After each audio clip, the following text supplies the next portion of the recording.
दोस्तों, आज की ये वीडियो बहुत ही खास वीडियो है और ये वीडियो ज़रूर आप सभी को देखना चाहिए, खासकर उनको कि जिनको मॉडर्न लाइफ जीने का बहुत ही ज़्यादा शौक है। दोस्तों, मॉडर्न लाइफ जीना कोई ख़राब तो नहीं है, लेकिन उस मॉडर्न लाइफ को जीने के लिए आप क्या कर रहे हैं उसके पीछे वो बहुत ही खास है। आजकल दोस्तों जहाँ पर लोग छोटे छोटे चीज़ों के लिए लोन ले रहे हैं, ईएमआई पे करवा रहे हैं, जैसे कि रेंट से लेकर फ्लाइंग तक, मैरिज से लेकर फॉरेन वेकेशन तक, यहाँ तक कि कपड़े खाने और उसका तो चलो भैया, बच्चे पैदा करने तक के लिए लोग आजकल लोन ले रहे हैं। तो क्या ये सही है कि लोन इतना इजीली लोन ले लेना?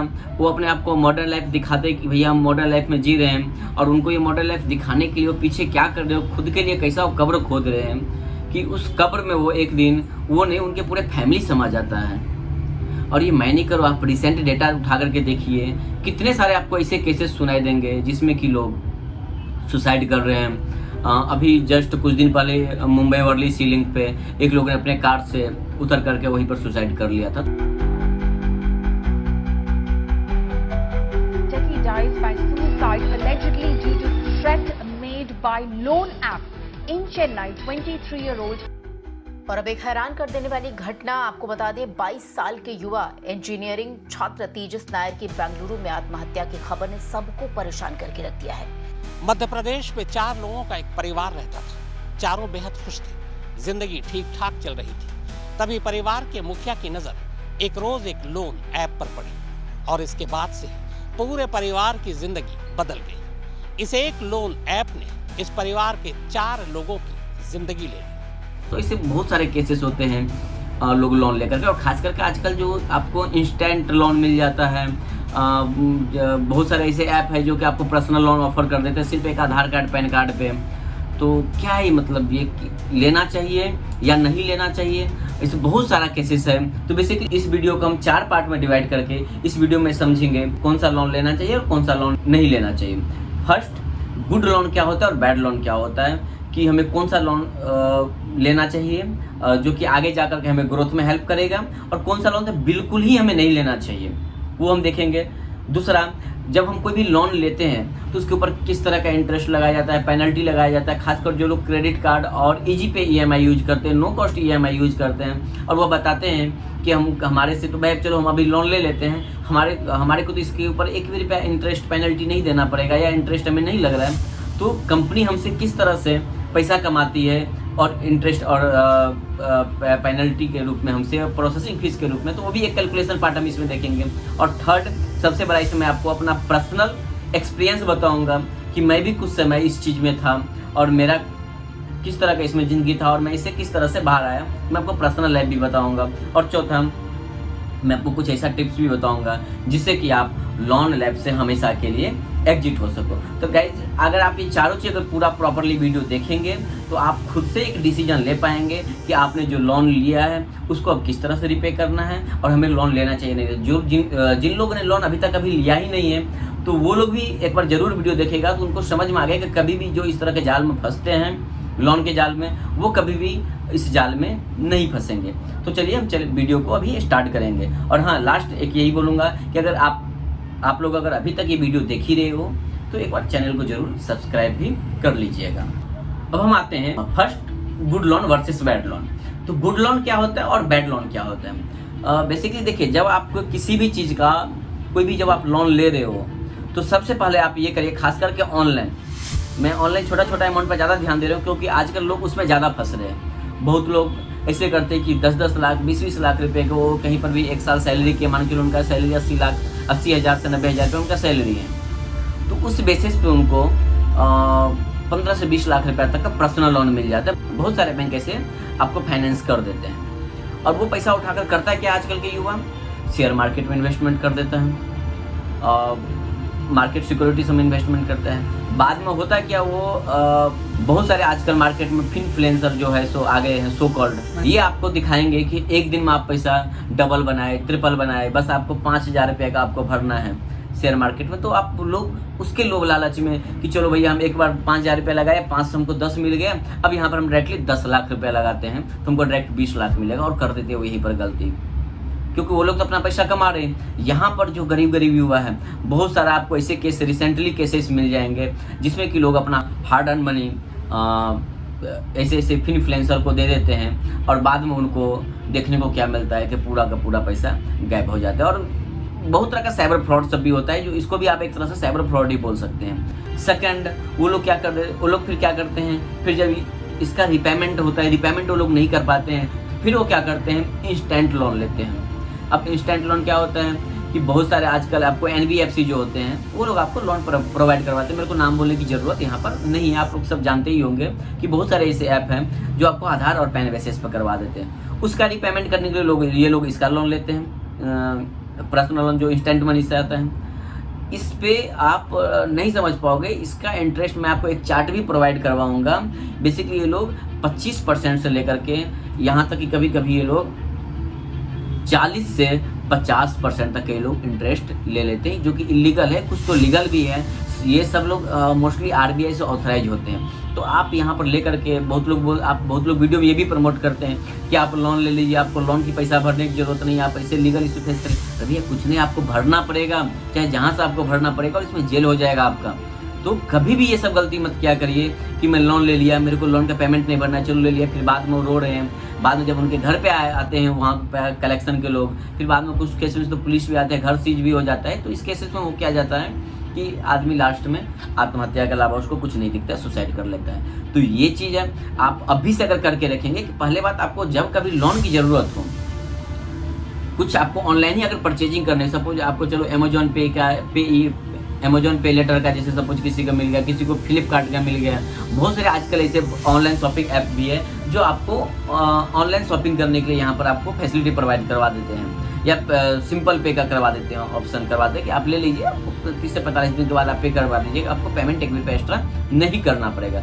तो आप वहाँ पर ये देखिए कि क्या ये हमें ज़रूरत है, हम अगर ये नहीं लेंगे तो क्या ये हमारा काम चल जाएगा। एटलीस्ट एक बार जाइए आप वहाँ पर पेमेंट प्रोसेस करने पर, उसको छोड़ दीजिए, 2 दिन उसको वेट करिए। देखिए 2 दिन में आपको क्या प्रॉब्लम होता है, आपका एंग्जाइटी जो लेवल है, जो खरीदने का लेवल है, क्या वो कम होता है या नहीं होता, उसके कारण आप नहीं रह सकते। तो आप एक बार उसको कंसीडर कर सकते हैं कि हाँ चलो ठीक है मेरे को, लेकिन नहीं तो इसमें होता है क्या ऑनलाइन में कि आपको अगर नहीं भी ज़रूरत है तो आप वहाँ पर परचेज किए और उसके बाद फिर आपको मंथ के एंड में पेमेंट करना है। तो आपको जो भी 2 पैसा बचने करेगा घर के, आप अगर सैलरीड पर्सन है, 15 से 20 हज़ार या 25 हज़ार अगर आपका सैलरी है, तो आपको 5-7 हज़ार रुपये अननेसेसरी जोमेटो में, स्विगी में, ये सभी आपको पे लेटर का ऑप्शन देते हैं, अलग अलग थर्ड पार्टी ऐप हैं, तो इसमें चले जाते हैं। तो इसको आपको बिल्कुल अवॉइड करना है। अगर आप इस तरह का लिए है किसी भी EMI का ऑप्शन, मतलब अगर आप सिर्फ एक्टिवेट किए हैं, यूज नहीं करते हैं, तो मैं आपको, मेरा पर्सनल सजेशन रहेगा कि आप सब प्रथम इसको सबसे पहले आप डिलीट करवा दीजिए, डीएक्टिवेट करें। ऐप डिलीट नहीं करना है, इसको आप बिल्कुल ही डीएक्टिवेट कर दीजिए। ये मेरा पर्सनल सजेशन है और ये पर्सनल मेरा एक्सपीरियंस है, इसके आधार पर मैं आपको बता रहा हूँ। सेकेंड, गुड लोन क्या होता है। गुड लोन जैसे अगर आप कोई भी होम लोन ले रहे हैं, कार लोन ले रहे हैं, कार लोन में भी सबके लिए गुड लोन नहीं हो जाएगा। होम लोन भी कुछ 70 to 80% में पर्सन के लिए बोलूँगा, एक मिडिल क्लास के लिए गुड लोन उसके लिए अच्छा हो सकता है, क्योंकि वो एक असेट में इन्वेस्टमेंट कर रहे हैं। गोल्ड लोन हुआ, तो कुछ इस तरह का अगर आप लोन ले रहे हैं जिससे कि आपका एक असेट क्रिएट हो रहा है, आप कुछ उसे संपत्ति अपना खरीद रहे हैं, तो एक बार उसको गुड में कंसीडर किया जाता है। लेकिन एक्सपेंसेस के लिए तो बिल्कुल ही नहीं लेना चाहिए। मैं एक ऑथर का किताब पढ़ रहा था, उसमें बता रहे थे उसमें कि हमारा इन्वेस्टमेंट का डेफिनेशन क्या होना चाहिए और एक्सपेंसेस का डेफिनेशन क्या होना चाहिए। तो वहाँ पर 3-4 एग्जाम्पल लिखा था, उसमें से एक एग्जाम्पल लिखा हुआ था कि कभी भी हमारा एक्सपेंस का जो कैलकुलेशन है वो ऐसा नहीं होना चाहिए कि हमने जो हमारा अर्निंग है, income minus expenses equal to investment, ऐसा नहीं होना चाहिए। एक्सपेंसेस पहले नहीं आना चाहिए।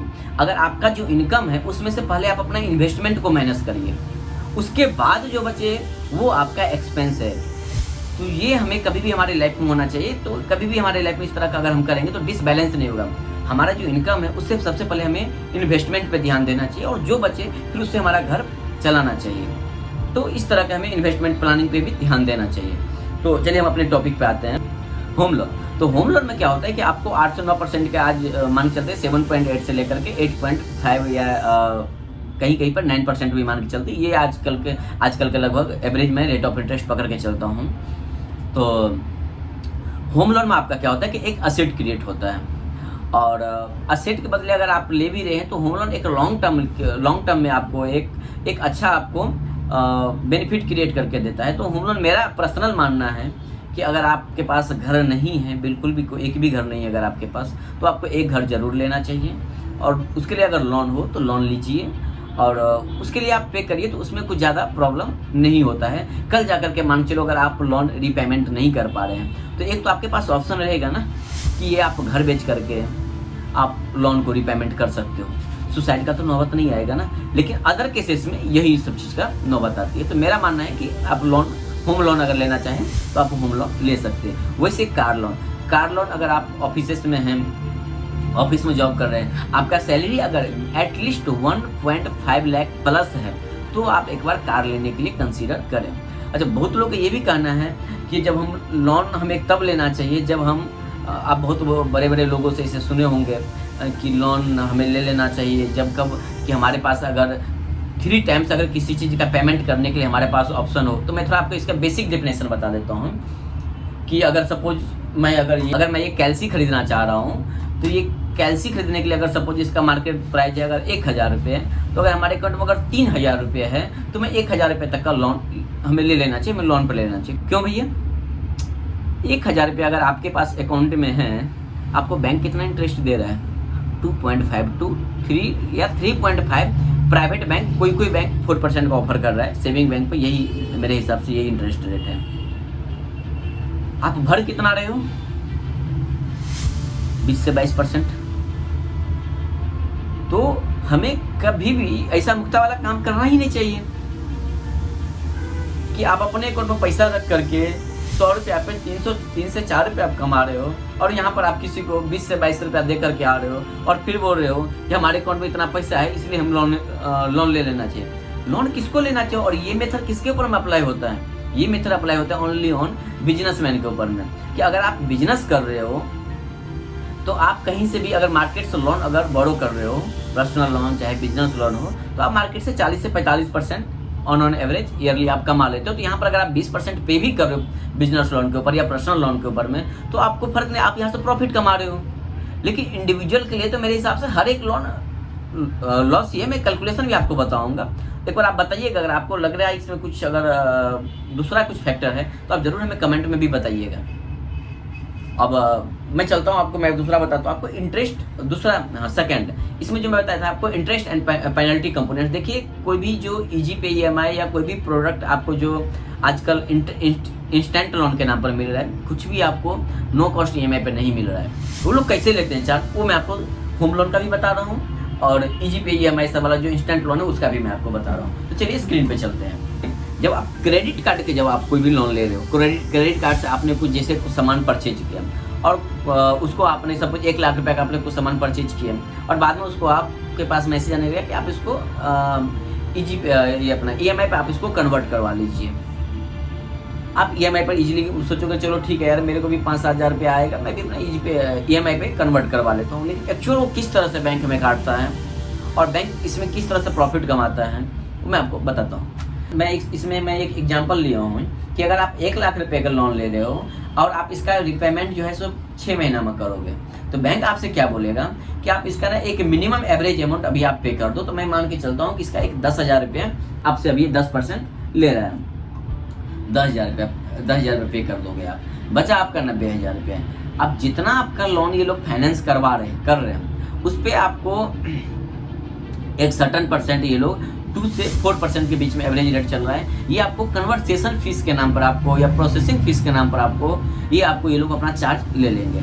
तो 1800 रुपये ये आ रहे हैं, 1800 के ऊपर में ये लोग आपको 18% GST लगाएंगे। तो ये टोटल मिला करके हो रहा है, अगर आप देखो तो 1800 प्लस 300 यानी 2124 रुपया हो गया ये, और प्लस 10,000 रुपया आपसे डाउन पेमेंट करवा लेगा, तो यानी आपसे 12,124 रुपया ये आप अभी ले लेगा आपसे। इसके ऊपर में आपको 20 से 25% क्रेडिट कार्ड पे आजकल इंटरेस्ट रेट चल रहा है। जो पर्सनल लोन होता है उससे थोड़ा सा ज़्यादा रहता है क्रेडिट कार्ड का, जो ईएमआई में कन्वर्ट करवाते हैं। तो हम 20% ऑन एवरेज चलते हैं, किसी में 28 से 29% भी रहता है। तो मैं 20 मिनिमम लिया हूँ मैं, तो 20%। तो 20% अगर आप देखोगे तो मैं 6 महीना में ऑन एन एवरेज ये 9,000 रुपये का आपका लगभग इंटरेस्ट हो जाएगा। आ जाएगा। आपका ये 6 महीना के लिए टोटल EMI बन के आएगा आपको 18,521 रुपया, जो कि आपको टोटल 6 महीने के बाद आपको 1,11,124 यानी हाँ ये आपको 12,000 छोड़ करके 1,11,124 रुपये आपको पे करने के लिए आ रहा है। ये इफेक्टिवली टोटल हो रहा है 22% इंटरेस्ट, और ये सब मिला करके 22 से 25% के बीच में इंटरेस्ट क्रेडिट कार्ड का हो जाता है, जो आप पर्सनल बैंक से 2 से 3% कमाते हैं। तो आप सोचिएगा कि कितना परसेंट इंटरेस्ट होता है जब हम लेते हैं। एक्चुअली ऐसा नहीं कि ये हम लोग जानते नहीं हैं, हम लोग भी जानते हैं। जब आप लेने के लिए जाते हैं तो प्रॉपर समझते रहते हैं कि कितना इंटरेस्ट लग रहा है। उस समय जो हमारा खुशी होता है, उस खुशी को हम इस दुखी में नहीं कन्वर्ट करना चाहते हैं, इसके लिए इस कंपोनेंट्स को हम कभी भी ज़्यादा ध्यान देते ही नहीं। और यहीं पर नहीं, अगर आप देखो अभी मैं आपको इंस्टेंट का बताऊंगा तो आपको होश उठ जाएगा कि इंस्टेंट लोन में आजकल चल के आ रहा है। वैसे ही सेम हिसाब से हमारे हिसाब से कार लोन और पर्सनल लोन का भी हो जाता है। अब देखते हैं हम इंटरेस्टिंग चीज़, सबसे बड़ा जो मेरा था वीडियो बनाने का मकसद वो इंस्टेंट लोन के ऊपर में था। अब इंस्टेंट लोन का देखते हैं कि उसका किस तरह से रहेगा। आप देखोगे तो आपको होश उड़ जाएंगे कि किस तरह से ये लोग बेवकूफ़ बनाते हैं। नो कॉस्ट EMI बोल करके, no any hidden charges, no any processing fees, etcetera and etcetera, ये सब चीज़ बोल करके ये लोग किस तरह से लूटते हैं पब्लिक को, और बाद में किस तरह से परेशान करते हैं। और इन लोग का ही एक टोचन के कारण आदमी एट से एंड तक पहुँचता है, यानी सुसाइड तक पहुँचता है। तो देखते हैं इसका क्या कैलकुलेशन है। इंस्टेंट लोन मान के चलते हैं हम कि अगर आप 50,000 रुपये का लोन लेते हो और यही 6 महीना में आप पेमेंट कर दोगे, ठीक है, तो आपको सबसे पहले वो लोग क्या करेंगे, एक प्रोसेसिंग फीस के नाम पर आपको 10% का प्रोसेसिंग फीस डिडक्ट कर लेंगे। अगर आपने कभी लिया रहेगा तो आपको पता रहेगा ये चीज़। फिर प्रोसेसिंग फीस के ऊपर में गवर्नमेंट का GST आ जाएगा। फिर वो लोग 2-3 हज़ार रुपया डॉक्यूमेंटेशन फ़ी के नाम पर ले लेंगे। डॉक्यूमेंटेशन के नाम पर आपको 2-3 हज़ार रुपये और कट कर लेंगे। और ये लोन डिसबर्समेंट जो है सो आपका ये लोग 41,000 रुपया मोस्टली आपके अकाउंट में डाल देंगे। आपको भी ज़रूरत रहेगा, आपको पता है कि बहुत ज़्यादा है, फिर भी 41,000 रुपये आपको यहाँ पर आपको बताया जाएगा इंटरेस्ट 1% नहीं है, इंटरेस्ट 1% नहीं है। या समथिंग में किसी में बताया रहेगा कि लिखा रहता है कि ये 22% है, 25% है, और ये आपको बताएंगे कि इंटरेस्ट आपका ओनली 25 से 30% के बीच में इंटरेस्ट रेट है। किसी का 36% भी है। तो मैं एक ऑन एन एवरेज 30% का इंटरेस्ट रेट पकड़ के चलता हूँ। हाँ, इसमें मैंने एक मैंने फीस अभी भी नहीं ऐड किया है, जो कि इंश्योरेंस फीस होता है, कंपलसरी होता है। कोई ऐसा ऐप है जो आपको ये ऑप्शन देता है कि आपको इंश्योरेंस परचेज करना है या नहीं करना है। मोस्टली आपको इंश्योरेंस कंबाइंड करके ही आपको दिया जाता है। तो इंश्योरेंस का मैंने नहीं ऐड किया, इसलिए थोड़ा सा इसका अमाउंट 200-400-500 रुपये या 1000 का समथिंग पकड़ के चलो, 1000 के अंदर ये और अमाउंट बढ़ सकता है। तो आपको एक्चुअली बाद में जब 6 महीने बाद आपको मिला कितना, आपने लोन लिया 50,000 का, आपको इन हैंड कितना आया 41,000 रुपया, आपको भरना कितना पड़ रहा है 57,500 रुपये के लगभग में। आपको 9-10 हज़ार का EMI बन जाएगा। और इसका इफेक्टिव रेट देखेंगे आप तो ये 40 से 42% इफेक्टिव रेट, यानी 30% अगर बोल भी दिया आपको तो भी आपको 40 से 42% इफेक्टिव रेट पड़ जाता है। कभी आप कैलकुलेशन कर लेना। और जो नो कॉस्ट EMI कराते हैं, जो बिल्कुल ही आपको बोलते हैं 15 डेज, 45 डेज में या 15 डेज, बहुत सारे 15 डेज वाले भी हैं, तो एट एंड उसका जो है एक भी दिन का अगर पेनल्टी लगता है, एक भी दिन अगर आपका डिले होता है तो 500-500 रुपये का पेनल्टी यहाँ पर लगाया जाए। तो वो लोग अपना रिकवर 40% पे ही कर लेते हैं, क्योंकि उसका तो प्रोडक्ट आप हो, वो 100 को दिया लोन, तो उसको भी पता है कि 60 लोग जो कि है NPA में लोन जाने वाला है, नॉन रिकवर होने वाला है, बाकी बचा 40 लोग। कमाना तो उसको 40 लोग से ही है ना। तो ये लोन का फंडा है। तो लोन तो हमें बिल्कुल ही कभी इस तरह का लोन नहीं लेना चाहिए। जो बैड लोन है वो बैड लोन, जो गुड लोन है उसमें मैंने आपको कैटेगरीज बताया कि इस तरह का आपको लोन लेना चाहिए, किस तरह का लोन आपको नहीं लेना चाहिए। अब मैं आपको कुछ अपना पर्सनल एक्सपीरियंस बताता हूँ। मेरा ही कुछ एक समय ऐसा था कि without any accountability and responsibility, अगर उसके पास कुछ पावर आ जाता है तो उस पावर का मिसयूज होता है। वही कुछ मेरे साथ हुआ ये था कि मेरे पास बहुत कम उम्र से एक अच्छा अमाउंट मेरे पास आना स्टार्ट हो गया था, और पैसे की आदत बहुत ज़्यादा फिर आगे चलते गया। एक समय फिर ऐसा आया कि मिसयूज होने लगा पैसे का। कोई अकाउंटेबिलिटी, कोई रिस्पॉन्सिबिलिटी मेरे ऊपर था नहीं। तो मैं फिर वही जो गलती सब आपको मैं पीछे बताया वही गलती सब मैं कर रहा था। और एक समय ऐसा हो गया था कि पैसा भी आ रहा था, और पैसा की इतना ज़्यादा मतलब लालच हो गया कि आने से ज़्यादा जो मेरा इनकम है, जो मेरा इनवर्ड मनी है, उससे ज़्यादा हमारा आउटवर्ड होने लगा।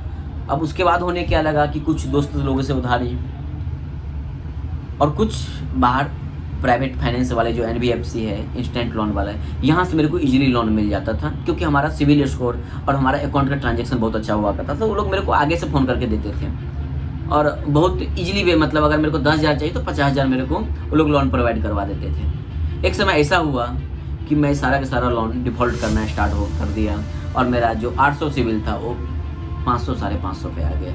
मैं बहुत ज़्यादा मेंटलिटी बहुत ज़्यादा फ्रस्ट्रेटेड हो गया।